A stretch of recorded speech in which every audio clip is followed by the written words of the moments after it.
मुख्य अतिथि महोदय, मंच पर विराजमान महानुभावों, ग्राम से पधारे हुए ग्रामवासियों, मेरे युवा साथियों, भाइयों और बहनों और प्यारे बच्चों, आज हम आज़ादी का 75वां अमृतोत्सव मना रहे हैं।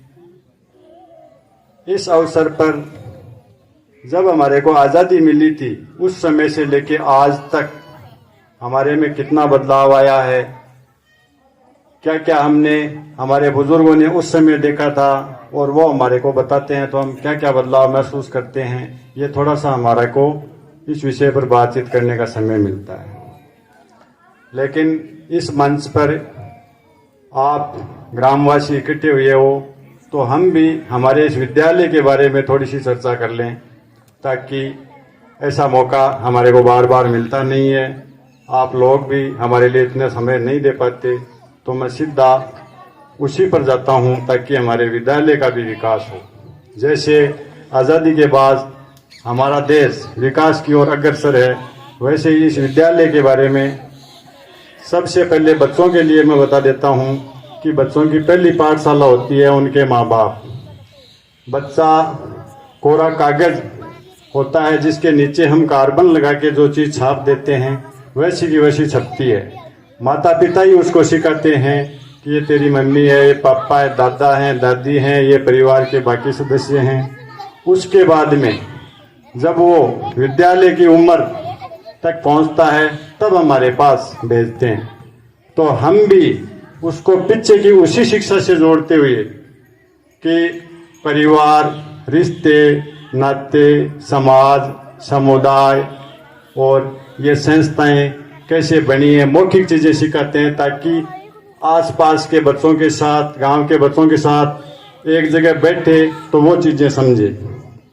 फिर धीरे धीरे उसको अक्षर ज्ञान करवाते हैं, शब्द, वर्ण, वाक्य बनाना, ये चीजें।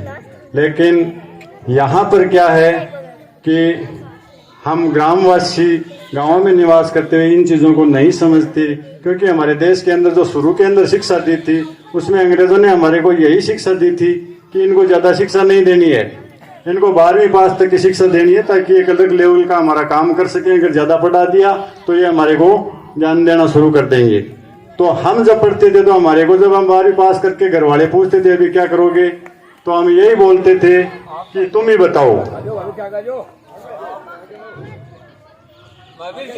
अभी हमारे बीच सरपंच प्रतिनिधि श्री महावीर सिंह जी पार्वती सर पधार चुके हैं। इनका बेसब्री से हम इंतजार कर रहे थे, लेकिन समय अभाव होने के कारण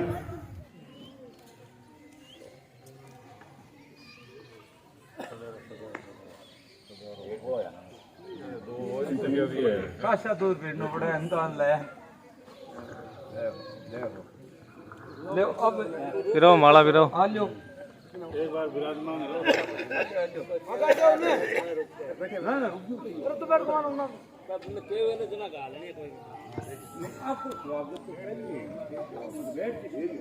अभी मैं जहां से हम बात कर रहे थे, उस बात को जहां पहुंचाना चाह रहा था, वो हमारे बीच पधार चुके हैं। तो मेरा कहना यह था कि जैसे बच्चे हमारे पास आ जाते हैं, उनको हम रिश्ते, नाते, सारे संस्कार देते हैं, लेकिन माता पिता की एक जिम्मेवारी बनती है। जैसे बच्चा अगर खाना नहीं खाता है तो उनको चिंता लगती है, सुबह नहीं खाया इसने, दोपहर को भी नहीं खाया, शाम तक भी नहीं खाया, क्यों नहीं खाया, क्या वजह है। उसको पूछते हैं कोई प्रॉब्लम, किसी ने परेशान किया, कुछ कह दिया, कोई बीमारी, सिर दर्द, पेट दर्द। जब तक वो खाना नहीं खाता उनको तसल्ली नहीं होती। वैसे ही अगर कहीं चला जाता है बाहर और जब तक घर नहीं पहुंचता, तब तक उनको यही चिंता रहती है मेरा बच्चा आया क्यों नहीं। अब मोबाइल सिस्टम चल गया, बार बार पूछ रहे कहाँ पहुंच गया, क्यों नहीं पहुंचा।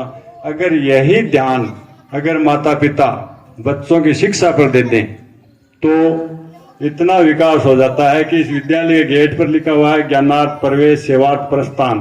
तो जो बच्चा यहाँ से बाहर जाएगा, उसको माता पिता को ये कहने की जरूरत नहीं होगी कि बेटा तू आगे क्या करेगा।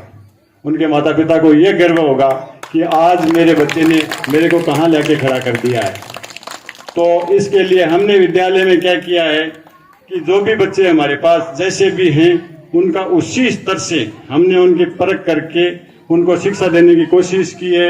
महीने के अंदर एक बार मम्मी या पापा में से कोई भी घर पर जो अवेलेबल है या वो काम में बिजी हैं, तो पढ़ा लिखा घर में जो समझदार है उसके लिए भी हम बच्चों को बोलते हैं कि एक बार स्कूल में हमारे से मिलके जाए, ताकि आपके बच्चे का परफॉर्मेंस हम उस परिवार को बता सकें कि इसमें सुधार करने की जरूरत क्या है।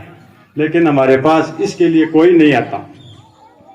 कई बार कोशिश कर ली, और जो आते हैं उनके बच्चे आपके सामने अभी देखे हैं आपने 2-3 बच्चे जिनको हमने लिख के दिया। हमने ये नहीं बताया 2-3 दिन के अंदर की जितना याद होता है तुम्हारे गांव के लोग सुनेंगे, वही बताएंगे कि तुमने रट के आए हो या तुम्हारे अंदर कुछ खूबी है। छोटे छोटे बच्चे हैं, गलतियां होती हैं, गलतियां हमारे से भी हो जाती हैं, लेकिन थोड़ा सा ये आपको ध्यान देना है।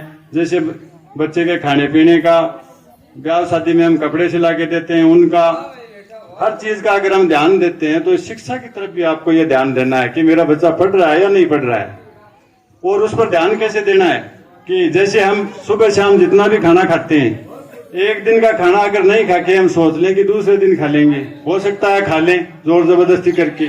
अगर हम सोच लें कि पूरे महीने खाना नहीं खाएंगे, पूरे महीने का जितना भी खाना है महीने के लास्ट दिन में 28-29 दिन हो जाते हैं, 30वें दिन खा लेंगे पूरी रोटियां एक साथ, नहीं खा सकते। अगर हम नौकरी करते हैं कि ठीक है नौकरी पर मजदूरी पर जाने की क्या जरूरत है, लास्ट के 2 दिन जाएंगे, पूरे महीने के कमा के ले आ जाएंगे, नहीं ला सकते। वैसे ही बच्चा अगर घर पर नहीं पढ़ेगा तो पूरे महीने की पढ़ाई परीक्षा के समय नहीं कर सकता। हम यहाँ से उसको वो शिक्षा देके घर पर लिखवा के भेजते हैं। उन चीजों का घर वालों को एक बार ध्यान देना चाहिए। वो पढ़े लिखे नहीं हो, लेकिन उनको ये पता रहता है कि मेरा बच्चा पढ़ रहा है या नहीं पढ़ रहा है। अगर नहीं पढ़ रहा है उसकी सूचना हमारे तक जरूर पहुंचाएं। पढ़े लिखे नहीं है, जो पढ़ा लिखा है उसके थ्रू, या फिर गांव के जो नौजवान युवक हैं इसमें थोड़ा सा भागीदारी निभाएं कि कोई ऐसा व्हाट्सएप ग्रुप बना के हमारे को उसमें जोड़े, हमारे को बिना बताए सूचना दे दें कि भी आपको थोड़ा सा विद्यालय में पढ़ाई के लिए ये सुधार करने की जरूरत है। तो वो हम पूरी कोशिश करेंगे। आपके गांव में अभी आपके विद्यालय में स्टाफ है, वो इतना चुना हुआ स्टाफ है कि हम हमारे घर की भी परवाह नहीं करते। हम तो ये भी बोलते हैं कि अगर छुट्टी के बाद में भी कोई बच्चे यहाँ आना चाहें तो शाम को मैं मेरा समय शाम तक दे सकता हूँ, ताकि कम से कम ये बच्चे आगे जाके ये बोले कि हाँ हम उस स्कूल से निकले हुए हैं। तो दूसरी बात यह है कि इस स्कूल के विकास के लिए देखो, सरकार की तरफ से जो कोई भी योजनाएं आती हैं, जो सरकार में है इस डिपार्टमेंट के, तो उनको पता है क्या मिलता है। तो हम कोशिश करते हैं कि भाई हमारे को ग्राम पंचायत से सहायता मिल जाए, लेकिन ग्राम पंचायत सहायता गांव के बिना नहीं देती, क्योंकि वो गांव से जुड़ी हुई है, हमारे से जुड़ी हुई नहीं। हम कोशिश कर सकते हैं, हम आपको कह सकते हैं, आपके बीच में सरपंच प्रतिनिधि मौजूद हैं। हमारे विद्यालय की 3-4 प्राइमरी आवश्यकताएं हैं। सबसे पहली आवश्यकता यह है, बच्चे जिन कमरों में बैठते हैं उनके एक तो दरवाजे ही नहीं है, जो हैं वो टूटे फूटे हैं। अगर बच्चे कोई किताब, कॉपी, पेन, रबड़, पेंसिल अगर यहाँ छूट जाता है, जब हम बंद करते हैं तो सारों में से इकट्ठा करके एक जगह रखते हैं। दरी, कुर्सी, टेबल सब एक रूम में रख के ताला लगा के जाते हैं। दूसरे दिन आते हैं, कोई बोल देता है मेरी चप्पल रह गई, कोई बोलता है मेरा पेन रह गया, कॉपी रह गई, फिर आपस में मिल जाते हैं, बोलता है ये नहीं है मेरा तो दूसरा था। प्राइमरी समस्या तो एक ये है कि आपके सामने दरवाजे हैं, पूरे टूटे हुए हैं, उनके अगल ताला कुछ भी नहीं लगता। दूसरी समस्या है, जब बच्चे बैठते हैं, बैठने के लिए दरिया नहीं है। इनको हम बताते हैं दरी नहीं है, कोई बात नहीं, अपने जो पोसा रहता है उसकी बोरी खाली है, वो साफ करके बैठ जाओ। अभी काम चल रहा था, सीमेंट के कट्टे हैं, इनको रखा करो ताकि नीचे नहीं बैठना पड़े। उसी के साथ उसमें भी काम चला देते हैं। लेकिन अभी बारिश का मौसम चल रहा है, ऊपर से जो बट्टे बांधे हुए हैं उनमें से उनके ऊपर वो बट्टों का गिरता है, तब ये बोलते हैं कि ऊपर से गिर जाता तो लग जाती। लेकिन क्या करें, जगह देख के बैठाना पड़ता है कि इस जगह से नहीं गिर रहे, इस जगह बैठो।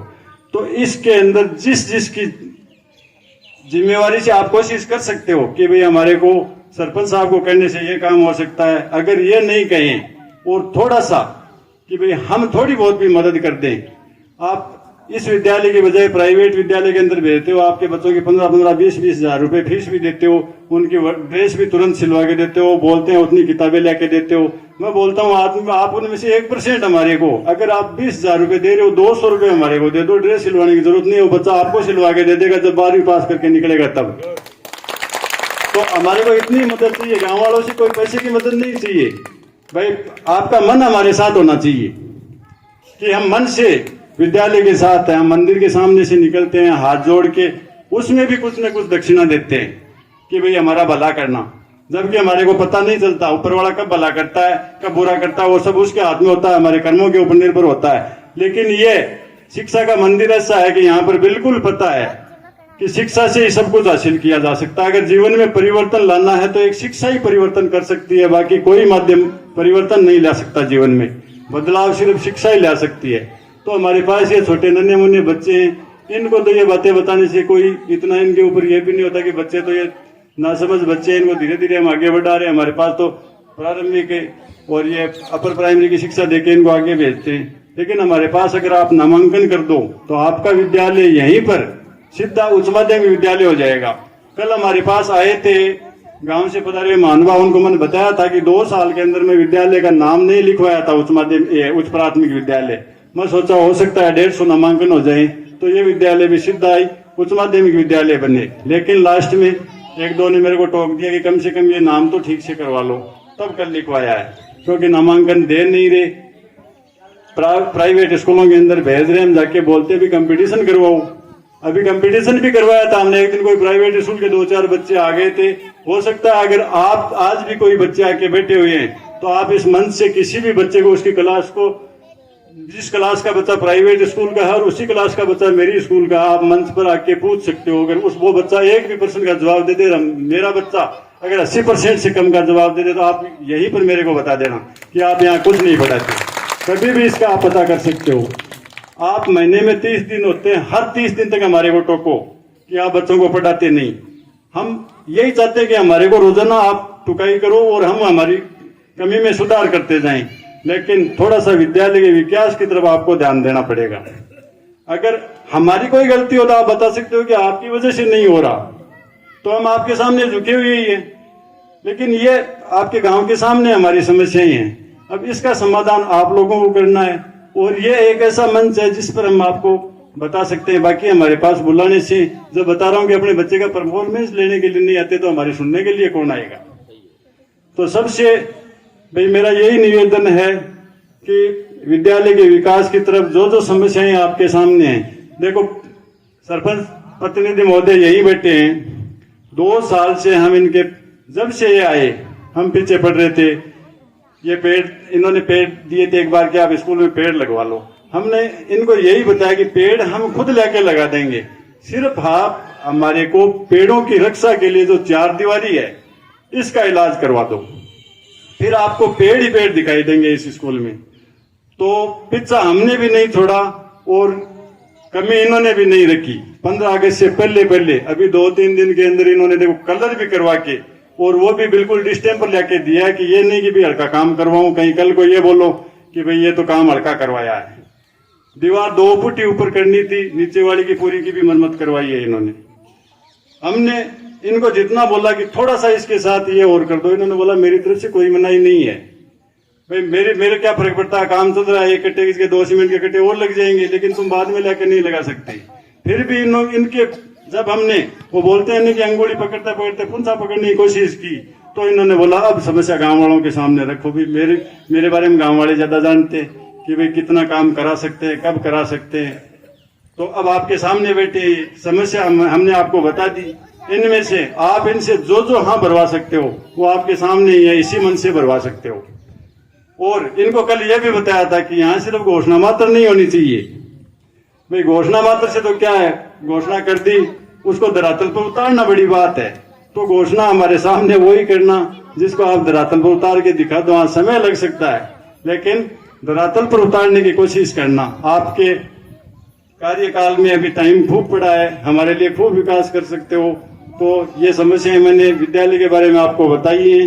बाकी आप जैसे समय समय पर हमारे को अगर ये आयोजन होते हैं, वार्षिक उत्सव होते हैं, बच्चों का विदाई समारोह होता है, उसके अंदर हम अगर बाई चांस किसी को गलतीवश हमारे से भाई कार्यक्रम की रूपरेखा बनाते हैं, उसका संचालन करने में आप तक अगर पहुंचने में कभी गलती भी हो जाती है, तो बिना सूचना मिले ये कोशिश करना कि भी विद्यालय में जाकर हम हमारी उपस्थिति दर्ज करवाएं और हमारी कमियों को गिनाएं। इसके साथ ही मैं अपने विचारों को विराम देता हूं। जय हिंद, जय भारत। सबसे पहले मैं माता शारदा सरस्वती को नमन करते हुए आज हमारी ग्राम पंचायत कोलासर में आज मैं लालपुरा स्कूल प्रांगण में जो 15 अगस्त हम मनाए जा रहे हैं, मैं यहाँ आने के बाद में काफी बातें सुनी, मुझे हेडमास्टर साहब ने बताई और सबके सामने बताई और मैं एक डायरी में नोट भी की। वास्तव में मुझे नहीं कहना चाहिए, हेडमास्टर जी का इसका स्कूल के प्रति लगाव है, वो साहित्य बड़ाई नहीं कर रहा हूं मैं, साहित्य मैं अपने पंचायत में ऐसा एक पहला आदमी देखा हूं टीचर के रूप में होते हुए जो एक घर के लिए नहीं कर रहा, उनसे ज्यादा कर रहा है।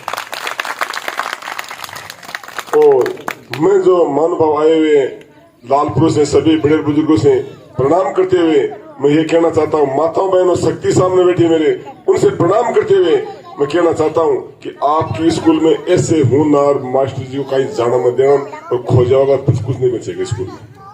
ये वास्ते समय समय पर तैयार रहने वाले मेरे गुरुजन के गुरु मानता हूँ कि ये देश की रक्षा करी और आज आपके बच्चों के पढ़ाने वास्ते आए आपके रूप में, तो मुझे पूर्ण विश्वास है कि आपका बच्चा और आपकी स्कूल सुरक्षित हाथों में है, क्योंकि सबसे पहले अपने स्कूल भी सुरक्षित हाथों में होनी जरूरी है ना। तो आपका बच्चा आज यहाँ पढ़ रहे हैं सुरक्षित हाथों में है। और ऐसा मास्टर जी को मैं बारंबार से निवेदन करना चाहता हूँ कि मास्टर जी, छोटी बड़ी गलती हमारे से हो सकती है, बच्चों से हो सकती है, गार्जियन से हो सकती है, लेकिन आप उसको माफ करते हुए अपना दिल छुटा नहीं, अपना दिल मोटा करते हुए उस बच्चों को जो आज लगन से पढ़ा रहे हो वैसे पढ़ाना चाहिए। क्योंकि मानता हूं इंसान हर जगह इकसार नहीं होता, छोटी बड़ी किंतु परंतु छोटी बात कुछ बच्चे के गार्जियन के रूप में कैसे भी कह सकते हैं। लेकिन मैं आपको ज्यादा तो लेकिन 6-7 महीना में अनुभव किया हूँ, मैं भी दुनिया फिर रहा हूँ, मैं भी दुनिया देखी हूँ, मैं भी अनुभव किया हूँ कि आपने इस स्कूल के प्रति जो लगाव देखे उन्हें वो मैं घनी बार मनन करूंगा, यार ये आदमी देखो थे तो क्या कर रहे हैं, बार बार पीछे पड़ जाओ कोई काम के, वो तो ध्यान देनी पड़ी, वो करनी पड़ी। तो मैं मास्टर जी आपको लगाव देखते हुए, आपको प्रेम देखते हुए, आपके स्कूल के प्रति, आपके बच्चों के प्रति, और मुझे नहीं कहना चाहिए, आप तो छुट्टी के दिन ही बच्चों को पढ़ाते हो, छुट्टी के दिन आता हूं मैं और सब रेस्ट करते हैं कि कल तो छुट्टी है, वो काम कर वो कर, आप तो सगड़ों काम ही छोड़ दो और स्कूल के प्रति लगाव है। और स्कूल के दिन ही में आपको लगाव देखे हूं, और आप तो काल भी मुझे बुलाए थे स्कूल के मैं छुट्टी लोग छुट्टी में निनाण करा खेता के मायने, लेकिन आपने निनाण सब कुछ यही मान रखे हो। तो मैं आपको कह रहा हूं कि ऐसी जिंदगी मिली जिए हजारों साल, ऐसे बच्चों को आप बारंबार याद रखना। और बच्चे को मैं ये कह रहा हूँ कि बच्चे से आप IAS और IPS पढ़े तो भी ऐसे गुरुजनों को भूल मत जाना। ने ये 36 कौम को लेके चलने वाले बच्चे हैं, किसी को एक बिरादरी का नहीं है इनके पास, मैं सब चीज देखा हूँ, सबको साथ लेके चलने वाले मास्टर जी को बहुत बहुत धन्यवाद। अब मास्टर जी मैं कहना चाहता हूँ कि ये हमारे दोनों वार्ड पंच बैठे और मेरे गणमान्य पूरे गांव के बैठे, बड़े बुजुर्ग बैठे, सभी बैठे, इनकी मैं बात में कतई पीछे नहीं पड़ूंगा। और ये जो आज मंच पर ये लोग कह देगा स्कूल के लिए वो काम वो नहीं करो तो अगली 15 अगस्त पहले मैं ये काम तो मैं यहाँ आऊंगा भी नहीं। मैं ये कहना चाहता हूँ, इनसे मतलब कुछ नहीं है मेरे पास। आपने कहा थोड़ी घोषणा मत कर देना, थोड़ी घोषणा नहीं करूंगा, भरवाई करूंगा, लेकिन भरवा तब करूंगा कि ये जो बैठे रहे मंच के ऊपर और गणमान्य और नौजवान साथी ये एक थोड़ बैठ के और ये कह दे कि सरपंच जी आपने मेरी स्कूल के लिए ये काम करना है, वो काम करके मुझे बता दो और उनकी मैं घोषणा करूंगा। घोषणा नहीं, काम करके दिखाऊंगा। अगली 15 अगस्त आने से पहले उस काम फीता काट के बाद हम बढ़ेंगे स्कूल के माइन, ये मैं वादा करता हूँ। लेकिन मैं वादा करूंगा बड़े बुजुर्गों के आशीर्वाद से, नौजवानों के सहयोग से, गांव के सहयोग से और शक्ति माता बैठी उनके आशीर्वाद से, अकेला मेरे पास कुछ नहीं है। क्यों कि ये कहेगा कि मावी से होकर एक कहेगा तो मैं कह सकता हूँ आपका आशीर्वाद, आपका की हुई घोषणा को काम किया हूँ ताकि गांव में कुछ कम हो गया, लेकिन मैं करना भी जरूरी है। लेकिन आशीर्वाद वास्ते लेना चाहूँ कि कुछ बजट यहाँ लग जाए तो उनके आशीर्वाद से लगे। ये काल कोई कहते स्कूल में लगा दियो, काम भी बहुत है, ये भी कह सके, ये वास्ते इनका आशीर्वाद लेना चाहता हूँ। उनका सहयोग की जरूरत है और नौजवानों की जरूरत है। मैं आपने ये बड़ी बात नहीं कह रहा हूँ, मेरे मन में बहुत है कि आज इन बच्चों के बारे में मैंने अपन नहीं सोचा तो दूसरों कौन सोची। अपन यहाँ सब कुछ आगे पीछे, और बच्चा यहाँ से सीखेगा। जो कुछ 60, 70, 80 साल एज लेगा वो यहाँ से सीख जाएगा। यहाँ से झूठ कपट भी सीखता है और यहाँ से अच्छाई भी यहाँ से सीखता है। तो मैं ये निवेदन करना चाहता हूँ, अपने को बुरी चीजें छोड़ के और अच्छी शिक्षा कमाने से भाग लेने वास्ते बच्चे में आगे बढ़ाए, और कोई भी ऐसी बात नहीं करे ताकि बच्चे के माइंड में कोई ऐसी बात बैठे। बच्चे ने हमेशा प्यार से रखना चाहिए। अपन लड़ ले दो जना, क्योंकि अपन तो मैं स्वार्थी आ गया ना, अपन लड़ सका, लेकिन बात बच्चों को नहीं बताना कभी कि मैं फलाना आदमी लड़ो, मेरा घर मत जाइए ने, मेरा घर चाय मत पीजिए ने, मेरा घर पानी मत पीजिए ने। ये बात कभी बच्चों को मैं सिखा दे रहा हूँ। बच्चन कहना ये तेरे बापो से, तेरे काको से, तेरे काकी जी, तेरे आंटी जी, ताई जी, सबको जाओ आप। इसलिए उसका माइंड एकदम बहुत बढ़िया रहेगा और वो बच्चों आगे के लिए प्रोग्रेस करेगा और काम भी करेगा। इसलिए छत्तीस कौम लालपुर की एक साथ है, हम उसके साथ रहेंगे हर समय, हर संभव, हर काम के लिए तैयार रहूंगा। आप किसी भी समय कह देना, और हमारा एक समान है, एक समान होते मैं पूछना चाहता हूँ। इस शब्दों में विराम देता हूँ। जय हिंद, जय भारत।